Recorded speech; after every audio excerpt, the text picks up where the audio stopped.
오늘 말씀의 제목은 오직 의인은 믿음으로 말미암아 산다입니다. 우리가 예수님을 믿어도 바르게 믿어야 할 것입니다. 그렇다면 예수님을 바르게 믿는다라는 것은 무엇일까요?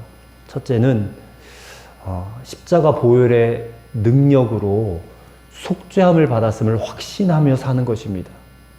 이게 첫 번째 증거이고요. 그 다음에 둘째는 더 이상 죄의 종노릇하지 않고 죄를 이기고 거룩하게 살아가는 것입니다.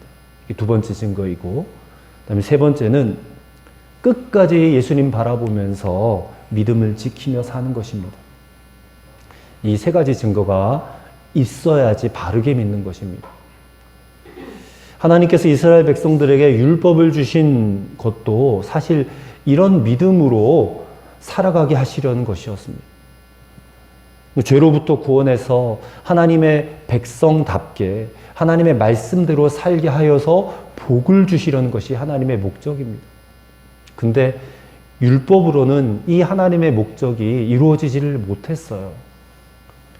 그래서 지난주에 읽었던 말씀도 그렇고 오늘 읽은 히브리서 10장 말씀도 하나님이 그 말씀을 하시는 겁니다. 율법으로는 이게 완벽하지가 못했다. 죄로부터 구원은 했지만 이게 하나님 백성답게 그 죄 사함의 확신을 가지고 거룩하게 진실하게 정말로 복받을 인생을 살아가야 되는데 그렇게 하지 못했다는 거예요. 그래서 1절의 말씀을 보시면 율법은 장차 올 좋은 일들의 그림자일 뿐이다. 그건 실체가 아니었다. 그래서 이게 해마다 날마다 반복해서 드리는 똑같은 그런 희생제사로서는 하나님께 나오는 사람들을 완전하게 할 수 없다라고 그렇게 말씀을 하고 있습니다. 이 율법 제사의 가장 큰 문제는 이미 말씀을 드렸듯이 속죄 확신이 없는 거예요. 속죄에 대한 확신이 안 생기는 겁니다. 2절 말씀을 표준세번역 성경으로 보니까 이렇게 되어 있습니다. 만일 그 짐승 제사가 만일 완전하게 할 수만 있었더라면 제사 드리는 사람들이 한 번 깨끗하여진 뒤에는 더 이상 죄의식을 가지지 않을 것이고 따라서 제사 드리는 일을 중단하지 않았겠습니까? 그렇게 되어 있어요. 근데 제사 드리는, 짐승으로 제사 드리는 것이 완벽했다면 더 이상 제사를 드릴 필요가 없잖아요. 근데 완벽하지 못하기 때문에 제사를 드렸어도 찜찜한 겁니다. 내가 속죄받지 못한 것 같은 느낌이 드는 거예요. 그래서 여전히 두려움이 있습니다. 죄책감, 죄의식에 여전히 사로잡혀 살 수밖에 없어요. 그래서 짐승으로 드리는 제사는 완전하지 못하다 그 말씀을 하는 겁니다. 그러다 보니까 이 이스라엘 백성들이 어떤 상황에 빠지게 되느냐, 이게 구원받은 백성답게 살아가기보다는 그저 죄짓고 속죄제사 드리고 죄짓고 속죄제사 드리고 그것만 계속 반복해서 드리는 형편이 되는 거예요. 사람이 뭔가에 익숙해지다 보면 그게 자꾸만 이게 형식으로 빠지게 되잖아요. 자꾸 형식적으로 드려요. 죄 짓고 제사 드리고 죄 짓고 제사 드리고 회개를 드려도 진정한 회개가 되지가 않고 그냥 형식으로 드렸으면 된 거니까 나 율법 지켰잖아, 드렸잖아. 근데 하나님은 마음을 보시고 중심을 보시는데 사람이 자꾸만 외형적인 그런 모습으로만 빠져 들어가는 거예요. 심지어는 그 제사를 주관하는 제사장이 타락하게 되어서 이 제사를 드리는데 제물을 완전한 것을 드려야 되는데 막 병든 것, 저는 것, 흠 있는 것들을 이렇게 가지고 와서 드리기도 하고 또 그 제물을 가지고 막 돈 버는 장사치들이 그렇게 막 성전에서 장사를 하고 있고 막 그러니까 하나님이 기가 막히시는 거예요. 그래서 하나님이 이 백성들이 제사 드리는 것을 싫어하실 정도까지 되었다고 오늘 본문 5절과 6절에 그렇게 말씀하고 있어요. 5절과 6절에 보시면 그 중간에부터 읽어보겠습니다. 하나님이 제사와 예물을 원하지 아니하시고 오직 나를 위하여 한 몸을 예비하셨도다. 번제와 속죄제는 기뻐하지 아니하시나니 이렇게 된 거예요. 참 두려운 말씀이에요. 하나님께서는 오늘 우리가 드리는 이 예배도 그런 눈으로 보고 계시면 어떡하나 그런 생각을 하게 됩니다. 우리가 예수님을 믿고 구원받은 하나님의 백성이 됐는데 그냥 형식으로 예배 드렸으면 됐지 뭐 그런 마음으로 드리는 예배를 하나님 기뻐하지 않으세요. 또는 하나님, 제가 일주일 동안 세상에서 죄를 많이 짓고 왔습니다. 오늘 교회 와서 예배를 드리오니 내 죄를 다 용서해 주세요. 그냥 죄 짓고 용서받고 죄 짓고 용서받고 그것만 반복하는 예배가 되어서는 안 된다는 것입니다. 하나님은 우리의 마음의 중심을 보시는 분이시고 그리고 우리의 한 주간의 삶을 다 지켜보고 계시는 분이세요. 우리의 마음이 둔하여져서 확신도 없고 기쁨도 없고 형식적으로 회개하고 의무적으로만 예배를 드린다면 그것은 예수님을 믿는 것이 아니라 율법적인 신앙생활을 하고 있는 것에 불과할 뿐입니다. 여러분, 예수님이 왜 이 땅에 오셨을까요? 무엇 때문에 이 낮고 천한 땅에 인간의 몸으로 오셨을까? 우리를 이와 같은 율법적인 신앙생활에서부터 자유케 하시기 위해서 이 땅에 오신 줄로 믿습니다. 우리가 그저 교리나 형식에 빠져서 종교생활을 하고 있던 그런 자들이 거기서부터 벗어나서 진정으로 하나님을 섬길 수 있도록 그렇게 만들기 위해서 우리 주님이 이 땅에 오셔서 그 십자가에서 보배와 같은 피를 흘려주신 것이에요. 그래서 죄인으로 죽을 수밖에 없었던 저와 여러분들이 그 예수님의 십자가 보혈의 능력으로 말미암아 의인이 된 것입니다. 의인이 되었어요. 의인은 이제 더 이상 죄인과 같이 살면 안 됩니다. 아니, 그렇게 살 수도 없어요. 우리는 의인답게 살아가야 될 줄로 믿습니다. 그래서 오늘 본문에 보면 로마서에서 나오는 말씀이 나오죠. 하박국서에도 나오는 말씀. 의인은 믿음으로 말미암아 살리라. 우리는 그렇게 살아야 될 줄로 믿습니다. 그렇다면 이 믿음으로 말미암아 산다는 것이 과연 무엇인가? 어떻게 사는 것이 믿음으로 말미암아 사는 것인지를 오늘 말씀을 통해서 몇 가지로 함께 생각해 보기를 원합니다. 첫째로는 예수님께서 우리를 위하여 해놓으신 모든 일들을 단순하게 믿는 것이에요. 단순하게 믿는 것. 자, 서두에 말씀드렸던 것처럼 예수님을 통해서 이루려는 하나님의 뜻은 곧 하나님의 자녀들이 죄사함의 확신을 가지는 것이고 거룩한 삶을 사는 것이고 끝까지 믿음을 지키며 사는 것이라 했어요. 그리고 이런 생활은 교리나 지식에 의해서 되어지는 것이 아니라 우리 안에 임하신 예수 그리스도, 그분과 친밀함으로 되어지는 것이라 했는데, 자, 오늘 본문 15절부터 17절을 보시기 바랍니다. 15절부터 17절입니다. 또한 성령이 우리에게 증언하시되 주께서 이르시되 그날 후로는 그들과 맺을 언약이 이것이라 하시고 내 법을 그들의 마음에 두고 그들의 생각에 기록하리라 하신 후에 또 그들의 죄와 그들의 불법을 내가 다시 기억하지 아니하리라 하셨다라고 기록하고 있어요. 자, 이 말씀은 에스겔서에 나오는 말씀을 인용한 말씀인데 성령님께서 우리 안에 임하셨어요. 예수 그리스도를 십자가에 죽으시고 부활하고 승천하신 이후에 하나님 우리에게 성령을 보내주셨는데 이 성령님이 바로 십자가 복음의 결론이거든요. 그러므로 내 안에 들어오신 성령님은 과연 어떤 일을 하시느냐? 하나님께서 우리를 통하여 해놓으신 모든 일들을 깨닫게 하시는 거예요. 깨닫게 하시기 위해서 우리 안에 율법을 새겨놓으셨다고 그랬거든요. 이 법이란 것은 율법이라고도 생각할 수 있고 복음이라고도 생각할 수 있어요. 하나님 우리를 위해서 해놓으신 모든 일들을 내 마음에 새겨놓으셨어요. 그것을 깨닫게 하신 분이 우리 안에 오신 성령님이에요. 성령님은 우리 안에서 끊임없이 외치세요. 예수의 십자가가 너의 죄를 사했다. 예수의 보혈이 너를 깨끗하게 했다. 너를 완전하게 했다. 그러므로 모든 죄와 불법을 더 이상 기억하지 않는다. 끊임없이 우리에게 말씀하고 외치시는 분이 성령님이에요. 그 성령님의 음성을 듣고 우리가 살아가는 것이 신앙생활이에요. 그 음성을 들으니 우리가 죄 사함의 확신을 가질 수가 있는 거예요. 거룩하게 살 수 있는 거예요. 그리고 죄를 범하지 않게 살 수 있는 거예요. 이 성령님은 상황과 여건에 따라서 변화되지 않습니다. 늘 우리와 함께 하시는 분이세요. 오늘 우리와 함께 하시는 하나님은 성령 하나님이세요. 사도 바울은 이 성령님이 우리 안에 들어오셔서 인을 쳤다 그랬어요. 도장을 콱 찍어놨다 그랬어요. 고린도후서 1장 22절에 보니까 그가 또한 우리에게 인치시고 보증으로 우리 마음에 성령을 주셨느니라 했어요. 또 에베소서 1장 13절에 그 안에서 너희도 진리의 말씀, 곧 너희의 구원의 복음을 듣고 그 안에서 또한 믿어 약속의 성령으로 인치심을 받았다 했어요. 성령님은 우리 안에 도장을 치시는 분이세요. 너 구원받은 게 맞아. 죄사함 받은 게 맞아. 예수의 피가 오늘도 흐르는 게 맞아. 다시는 죄와 불법을 기억하지 않아 하고 도장을 쳐주셨다는 거예요. 그게 우리 안에 오신 성령님이 하시는 일이라는 겁니다. 그러니 때로는 우리가 세상 살면서 유혹을 받을 수도 있고 핍박을 당할 수도 있지만 우리가 믿음을 지킬 수가 있는 거예요. 성령님 때문에. 이게 우리의 노력으로 된 것이 아닙니다. 하나님이 우리를 위해서 다 해놓으신 일이에요. 우리가 할 일은 하나님이 다 해놓으신 이것을 단순하게 믿는 것입니다. 여러분 믿으시기를 바랍니다. 옛날에 아주 지혜로운 장군이 한 사람이 있었어요. 이 장군은 전쟁터에 나가기만 하면 백전백승이에요.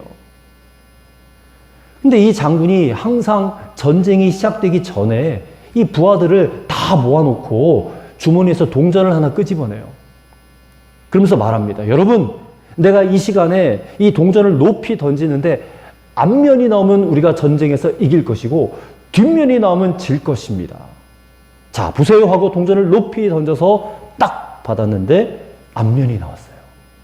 그래서 부하들이 막 환호성을 지르고 우리는 전쟁에서 이겼다. 그리고 전투에 나가서 승리했어요. 그 다음번 전투에도 또 동전을 던졌더니 앞면이 또 나옵니다. 그래서 또 이겼습니다.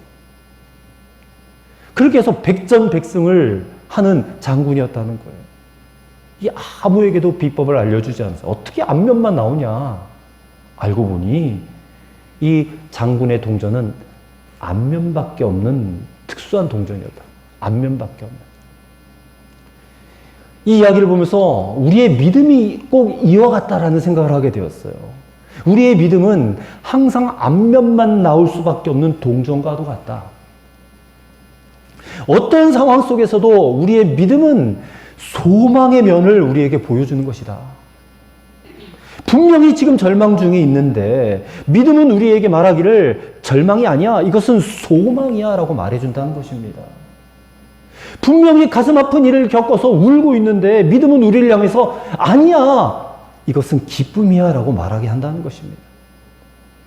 여러분 불리한 상황에 놓여 있는데 그럼에도 불구하고 믿음은 우리에게 이렇게 외칩니다.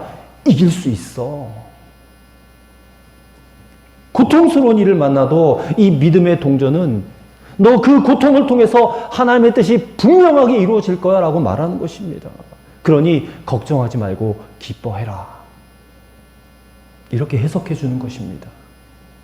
여러분 어떻게 이렇게 믿을 수 있는가? 예수 그리스도께서 우리 안에 계시기 때문에 그래요. 성령님이 우리 안에 계시기 때문에 끊임없이 외치시기 때문에 너는 할 수 있어. 너는 이길 수 있어. 내가 너와 함께 할 거야. 우리는 그 사실을 단순히 믿음으로 받아들이기만 하면 된단 말이에요. 그러면 이 믿음으로 사는 삶이 저절로 되어지는 거예요. 여러분 저절로 되어지는 믿음 생활 되시기를 축원합니다. 어떤 권사님이 딸 가정과 같이 사시게 되었대요. 그래서 처음엔 좋다고 해서 했는데 이제 손주가 하나 있는데 그 손주 때문에 그렇게 그냥 신경이 쓰이고 그냥 사사건건 자유가 없는 거예요. 너무 불편하고 힘들더랍니다. 그러다가 지금은 그 손주 때문에 너무 또 행복하대요. 처음에는 힘들었는데 지금은 너무 행복하다는 거예요. 이 손주가 없으면 어떻게 사나 할 지경이에요. 여러분 손주가 그렇다면 예수님은 어떻겠습니까? 내 마음에 예수님 모시고 사니까 처음에는 불편해요. 사사건건 간섭하시는 것 같고 신경도 쓰이고 근데 그렇게 불편한 동거를 하다가 점점점 익숙해지니 나중에는 급기야 예수님이 내 안에 안 계시면 어떻게 살지? 이런 생각이 들더라는 겁니다. 더 나아가 내 삶에 어려움이 있어도 내게 예수님이 계시잖아. 이런 생각이 드니까 이게 담대하게 처신할 수 있으니 이것도 참 신기하더라. 손주를 데리고 사는 불편함이 있었지만 결국 그 손주가 주는 행복감이 너무 크다고 고백했던 권사님처럼 오늘 예수님과 함께 사는 저와 여러분들에게 예수님이 주시는 그 담대함과 기쁨과 행복은 말로 다 표현할 수가 없는 것인 줄로 믿습니다. 여러분 안에 계시는 예수님을 여러분 단순하게 바라보시고 믿어보시기를 바랍니다. 이것이 엄청난 신비고 엄청난 능력이 되는 거예요. 이게 바로 믿음으로 말미암아 사는 성도의 삶인 줄로 믿습니다. 둘째로 이 믿음으로 말미암아 사는 것은 고난이 두렵지 않고 담대하게 사라지는 것이에요. 자, 32절부터 34절에 보시면 당시 성도들이 당한 고난을 이렇게 얘기를 하고 있습니다. 전날에 너희가 빛을 받은 후에 고난의 큰 싸움을 견디어낸 것을 생각하라. 혹은 비방과 환난으로서 사람에게 구경거리가 되고 혹은 이런 형편에 있는 자들과 사귀는 자가 되었으니 너희가 갇힌 자를 동정하고 너희 소유를 빼앗기는 것도 기쁘게 당한 것은 더 낫고 영구한 소유가 있는 줄 알미라 했습니다. 이 당시 성도들을 향한 이 히브리서 기자의 격려의 말씀이거든요. 이 당시 성도들이 얼마나 이 신앙 때문에 믿음 때문에 고난과 박해를 받았는지 몰라요. 다수로부터 따돌림을 당하고 비방을 당하고 괴롭힘을 당하고 구경거리가 되고 재산을 빼앗기고 그렇게 내쳐짐을 당했다는 것이. 근데 그런 상황을 맞이했어도 그들은 이 고난에 대해 굴복하지 않았습니다. 두려워하지 않았습니다. 여러분, 이들이 받았던 고난의 내용이요, 히브리서 11장에 더 자세하게 나와 있어요. 히브리서 11장 36절부터 보니까 또 어떤 이들은 희롱과 채찍질 뿐 아니라 결박과 옥에 갇히는 시험도 받았으며 돌로 치는 것과 톱으로 켜는 것과 시험과 칼에 죽는 것을 당하고 양과 염소의 가죽을 입고 유리하여 궁핍과 환난과 학대를 받았으니 그들이 광야와 산중과 암열과 토굴에 유리하였느니라. 이 성경의 초대교회 성도들이 당하였던 고난에 비교한다면 오늘 우리 그리스도인들이 말하는 고난은 사실 고난도 아니에요. 고난도 아닙니다. 근데 내게 고난이 닥치면 그 고난을 막 견디지 못해서 우리가 야단이잖아요. 게다가 성도들 가운데는 고난 없는 축복을 기대하는 분들이 많이 계세요. 고난 없는 축복. 근데 여러분, 성경을 꼼꼼히 읽어보셔야 됩니다. 하나님은 절대 우리에게 고난 없는 축복을 말씀하신 적이 없어요. 시편 119편 71절에 고난당한 것이 내게 유익이라. 아니, 고난이 유익이래요. 그럼 고난이 반드시 있다는 얘기잖아요. 왜냐하면 유익한 걸 주시는 분이 하나님이신데. 이사야 48장 10절에 보라, 내가 너를 연단하였으나 은처럼 하지 아니하고 너를 고난의 풀무에서 택하였노라. 고난의 이 용광로거든요. 고난의 용광로 속에 우리를 푹 담갔다가 빼낸다는 거예요. 그래서 우리를 연단시킨다는 거예요. 디모데후서 2장 3절에 내가 그리스도 예수의 좋은 군사로 나와 함께 고난을 받을지라. 나와 함께 고난을 받으라. 베드로전서 3장 17절 선을 행함으로 고난받는 것이 하나님의 뜻이라. 고난받는 게 하나님의 뜻이래요. 누구든지 고난 없는 축복을 말한다면 그 사람은 이단 사입입니다. 그 사람은 성경을 제대로 아는 사람이 아니에요. 그건 기독교가 아닙니다. 다 가짜입니다. 하나님은 고난 없는 축복을 말씀하신 적이 없어요. 그러니 우리 성도의 삶에 고난이 찾아오는 것을 당연하게 여겨야 될 줄을 믿습니다. 당연하게 여길 뿐만 아니라 당당하게 마주서야 돼요. 당당하게 마주서야 돼요. 근데 믿음이 그것을 하게 하는 역할을 한단 말입니다. 아까 찬송했던 것처럼 믿음이 이기네. 뭘 이겨요? 고난을 이긴다는 거예요. 믿음이 이긴다. 다수를 따라가면 안 돼요. 당시 신앙인들, 초대교회 성도들은 다수를 따라가지 않았습니다. 다수의 뜻이 중요한 것이 아니라 하나님의 뜻이 중요하기 때문에 아무리 다수가 이 길이 맞는 길이야, 이 길이 옳은 길이야 하고 우르르 몰려가게 한다면 그 길을 따라가지 않으면 안 될 것 같아서 그 길을 쫓아가면 안 된다는 거예요. 요즘 신앙인들도 많은 이들이 다 그렇게 하니까 그렇게 해도 괜찮겠거니 하고 여기면서 하나님의 뜻을 물어보지도 않고 그냥 다수가 가는 길로 그냥 따라가요. 쫓아가요. 다수가 사람들을 속이며 하니까 나도 속여도 되겠거니 하고, 다수가 바람 피니까 나도 그렇게 바람 펴도 되겠거니 하고, 다수가 그렇게 막 투기하고 뭐 하니까 나도 그렇게 투기해도 되겠거니 하고 쫓아간다는 거예요. 여러분, 다수가 가는 길로 따라가다가 지옥까지 같이 가면 안 됩니다. 진정한 용기는 다수를 두려워하지 않는 거예요. 세상의 물결이 마치 파도와 같이 우리에게 몰려온다 할지라도 하나님의 진리의 말씀을 지키는 것, 옳은 생각을 지키는 것이 진정한 믿음인 줄로 믿으시기 바랍니다. 또 당시의 초대교회 성도들은 이 자신들의 소유를 빼앗기는 것도 두려워하지 않았어요. 신앙 때문에 이 재산을 다 몰수당했단 말입니다. 그들에게 왜 이 재산이 중요하지 않았겠습니까?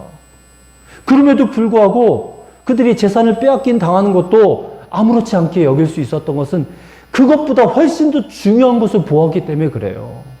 더 중요한 것, 더 나은 것을 보았기 때문에. 그게 뭐겠습니까? 천국이고 영생 아니겠어요? 34절 말씀에 너희가 갇힌 자를 동정하고 너희 산업을 빼앗기는 것도 기쁘게 당한 것은 더 낫고 영구한 산업이 있는 줄 알미라. 그것을 보았기 때문에.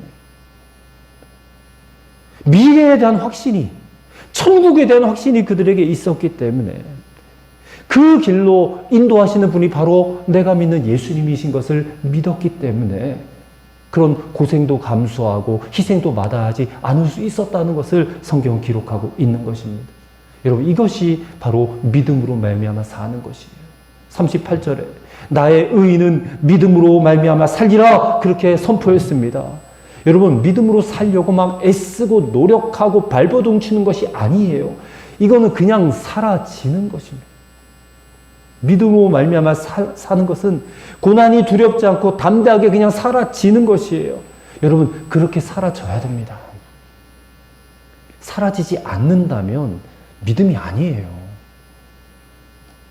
만약 여러분이 성경을 읽고 말씀을 듣는데 은혜는 되었어요.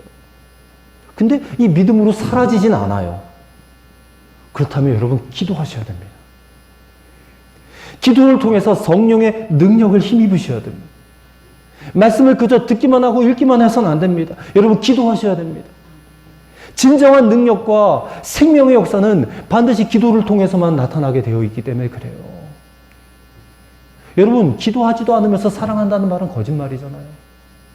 기도하지도 않으면서 예수 믿는다는 말도 거짓말입니다. 여러분, 생명의 역사, 말씀의 역사는 기도할 때 나타나게 되는 것이에요. 그래서 마귀는 우리를 그렇게 기도하지 못하게 막아요. 졸리게 만들고 피곤하게 만들고 일어나지 못하게 만들고. 왜 그렇습니까? 기도하면 역사가 나타나니까, 생명의 역사가 나타나니까 마귀는 끊임없이 기도를 방해하는 것이에요. 오늘 기도할 때에 여러분, 영적으로 마귀에게 눌린 것에서부터 풀어져서 여러분, 이 진정한 말씀의 능력이, 믿음의 능력이 여러분의 삶 가운데 나타나게 되기를 바랍니다. 믿음으로 사는 의인은 기도로 만들어지는 것이에요. 그래야 믿음으로 사라지는 것이에요. 담대하게 사라지는 것이에요. 그 통로가 기도라는 사실을 잊지 마시는 여러분과 저가 되기를 바랍니다. 마지막 세 번째로, 이 믿음은 주님이 약속하신 말씀 위에 굳게 서는 것이다 라는 것입니다. 자, 37절을 보시면 잠시 잠깐 후면 오실 이가 오시리니 지체하지 아니하시리라 라고 했습니다. 자, 우리가 믿음으로 살아야 될 이유가 뭐냐? 잠시 잠깐 후면 오실 이가 오시기 때문에, 주님의 재림이 가까워왔기 때문에 그래요. 성경에 보면 예수님이 재림하신다라고 하는 말씀이 여러 군데 나오죠. 요한계시록 20장에도 보니까 보라, 내가 속히 오리니 내가 줄 상이 내게 있어 각 사람에게 그의 일한 대로 갚아주리라 했습니다. 근데 누가복음 18장 8절에 보면 이런 말씀이 또 있어요. 그러나 인자가 올 때에 세상에서 믿음을 보겠느냐. 주님이 다시 오실 때에 이 믿음을 지키고 믿음으로 말미암아 사는 사람들을 과연 보겠느냐. 이 주님의 말씀은 그렇게 많지 않을 거란 얘기거든요. 믿음으로 말미암아 사는 인생들이 그다지 많지 않을 것이다. 그러니 이 말씀을 듣는 너희들은 믿음을 지키고 살아야 된다. 그 말씀이거든요. 주님의 재림이 가까운 이때를 살아갈 때에 우리는 더욱더 믿음으로 살아야 됩니다. 근데 그 방법이 뭐냐? 주님이 약속하신 말씀 위에 굳게 서는 거예요. 그 약속하신 말씀을 순종하는 거예요. 오늘 우리가 사는 이 시대에 예수님의 재림에 대한 말씀은 아무리 많이 해도 지나치지가 않습니다. 왜냐하면 지금 세계 곳곳에 예수님의 재림의 징조들이 하나하나 다 이루어지고 있기 때문에 그래요. 제가 몇 가지만 말씀을 드릴게요. 첫째는 전쟁이 여러 군데서 일어나게 될 것이다라고 예언했어요. 마태복음 24장에 보니까 6절, 7절이에요. 난리와 난리 소문을 듣겠으나 너희는 두려워하지 말라. 이런 일이 있어야 하되 끝은 아직 아니니라. 민족이 민족을, 나라가 나라를 대적하여 일어나겠고 라고 했어요. 전쟁이 끊임없이 일어나게 된다. 지금도 뭐 저 중동 땅이나 또 저 러시아 우크라이나 전쟁도 그렇고, 또 두 번째는 거짓 선지자들이 막 일어나게 될 것이다라는 거예요. 마태복음 24장 11절에 거짓 선지자가 많이 일어나 많은 사람들을 미혹하게 하겠으며, 지금 보세요. 뭐 우리나라도 뭐 신천지, 여호와의 증인, 구원파, 뭐 이런 온갖 잡다한 이단들이 다 일어나서 성도들을 다 뺏어가고 있잖아요. 그 마음을. 마태복음 24장 23절 24절 그때 사람이 너희에게 말하되 보라 그리스도가 여기 있다 혹 저기 있다 하여도 믿지 말라. 거짓 그리스도들과 거짓 선지자들이 일어나 큰 표적과 기사를 보여 할 수만 있으면 택하신 자들도 미혹하게 하리라. 기존 교회 성도들을 미혹해서 그 영혼을 빼앗아 간다는 거죠. 지금 그런 일들이 활발하게 일어나고 있습니다. 그 다음에 세 번째는 각종 재난이 시작된다고 그랬어요. 마태복음 24장 7절 8절에 처처에 기근과 지진이 있으리니 모든 것이 재난의 시작이니라. 뭐 홍수, 가뭄, 지진, 화산 폭발, 뭐 이런 일들이 얼마나 지금 많이 일어나고 있습니까? 네 번째는 지식의 발달과 교통이 빨라진다고 그랬어요. 다니엘서 12장 4절에 다니엘아 마지막 때까지 이 말을 간수하고 이 글을 봉함하라. 많은 사람이 빨리 왕래하며 지식이 더하리라. 교통이 지금 얼마나 발전했습니까? 인터넷은 뭐 안 들어간 데가 없어요.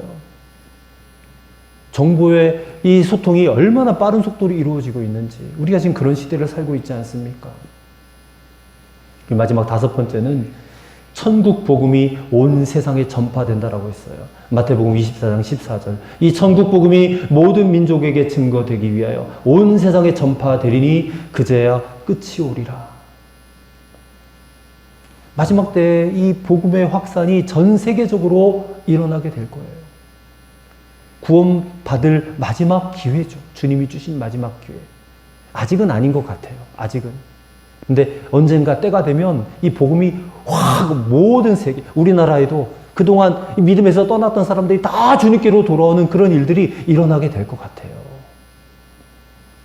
그래서 주님이 약속하신 말씀을 굳게 믿고 주님의 다시 오심을 준비하며 살아가는 것이 바로 믿음으로 말미암아 사는 것인 줄로 믿으시기를 바랍니다. 여러분 35절 36절에 보면 인내가 필요하다고 그랬어요. 인내가 필요해요. 우리 앞에 장애물이 많이 있습니다. 우리를 걸려 넘어지게 하는 것들, 우리를 믿음 생활 지속하지 못하게 막는 것들이 많이 있어요. 그런 걸림돌, 암초들, 장애물들이 있을 때에 여러분 끝까지 인내하시기를 바랍니다. 히브리서 12장 1절에도 인내로써 우리에게 당한 경주를 경주하라 그렇게 말씀하고 있거든요. 이 인내라는 말이 헬라어로 휘포모네라고 하는데 그 말의 속뜻은 참는다 그리고 싸워 나간다 이런 뜻이에요. 참고 싸워 나가야 돼요. 죽기까지 인내하신 그리스도를 본받아서 우리도 끝까지 참고 싸워 나가야 된다는 것이죠. 오늘 우리 믿음의 형제자매 여러분, 세상을 이기신 우리 주님의 그 능력을 더욱더 의지하실 수 있게 되기를 바랍니다. 주님이 약속하신 말씀 위에 여러분 굳게 서실 수 있게 되기를 바랍니다. 주님은 저 영원한 세계에서의 상급을 우리에게 약속해 주셨어요. 그리고 이 땅에서도 반드시 주님을 믿는 자들을 돌보신다라고 약속하셨어요. 주님은 우리를 지키시는 분이십니다. 주님은 우리를 인도하시는 분이십니다. 그 믿음으로 사는 것이 의인이에요. 의인은 믿음으로 말미암아 사는 것입니다. 오늘 이 약속의 말씀 굳게 붙잡고 살기로 결단하시는 여러분과 저가 되시기를 우리 주의 이름으로 간절히 축원합니다. 기도하겠습니다. 아버지 감사합니다. 의인은 믿음으로 말미암아 살리라 하심을 감사합니다. 교리나 지식으로 사는 것이 아니라 오늘도 내 안에 살아 역사하시는 예수님을 믿는 믿음으로 사는 줄로 믿습니다. 우리를 위하여 이미 다 이루어 놓으신 이 복음의 역사를 단순히 믿고 어떤 고난이 올지라도 담대하게 사라지게 하옵소서. 주님 다시 오실 날이 가까워진 이 시대를 우리가 살면서 믿음을 끝까지 지키고 인내하게 하옵소서. 주의 약속하신 말씀 위에 굳게 서게 하옵소서. 충만케 하시고 기름 부어주시고 거룩하게 하옵소서. 감사드리며 예수님 이름으로 기도 올리옵나이다. 아멘.